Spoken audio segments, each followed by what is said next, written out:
Okay, next question. What drew you to pharmacy? Okay, as a student, I was very interested in subjects like biology and chemistry. And secondly, I knew that I wanted to work in the healthcare industry. I wanted to help people. And at the same time, I was also very interested in how medications work to cure diseases. So for example, let's say when you have a headache and then you take Panadol, right?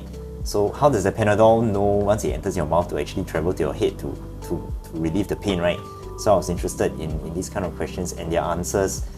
And I knew that I wanted to gain more knowledge in this aspect so that I could advise patients on their medication side effects, how to take the medicines, what to look out for. So all of these factors actually drew me to pharmacy.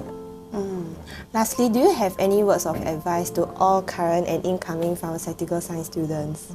I have three main points of advice. So the first point of advice will be to do with academics. So as you know, at the end of every semester, you receive your GPA or your grade point average, right? Basically your results. I just want to say, don't feel discouraged if, let's say, your GPA does drop. Sometimes the GPA gets better, sometimes it may drop, okay? It's the same thing as in life. Sometimes in life there are ups, there are downs, okay? It doesn't mean that you are failing as a student, alright? Just know that if you continue to do your best, you put in your hard work, you continue to clarify your doubts when they arise, okay? That means you don't leave your questions all the way until the end of the semester when exam, then you kanchiong, okay?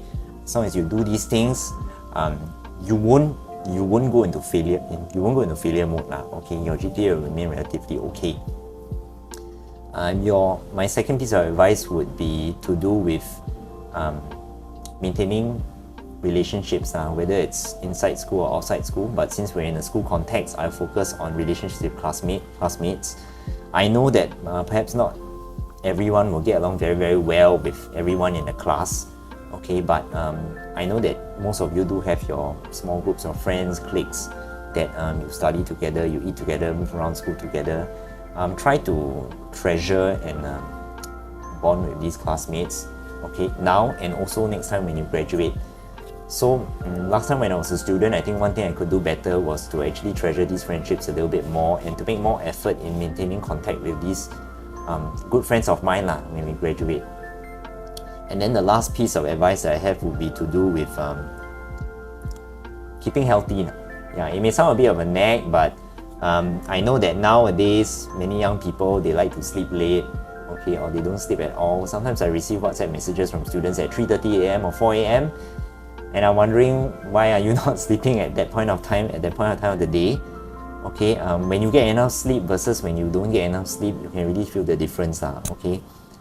Secondly, I always bring a big, bottle of water to school, yeah. So try to hydrate well throughout the day. It also does make a difference. Try to cut down on sugary drinks, your gong cha, chu cha lah. What else? Koi, or whatever bubble tea that's up there, liho, okay? You'll feel more energized lah when you're sufficiently hydrated with the correct kind of beverages. Alright, when you have a healthy body, it is easier to focus on various aspects of life, including your studies, which is very important for you as a student right now. So those are the three main points of advice that I have. But I loved your advices, and I'm sure all of us watching love yours too. Thank you so much for your time. Thank you, Sing Wei.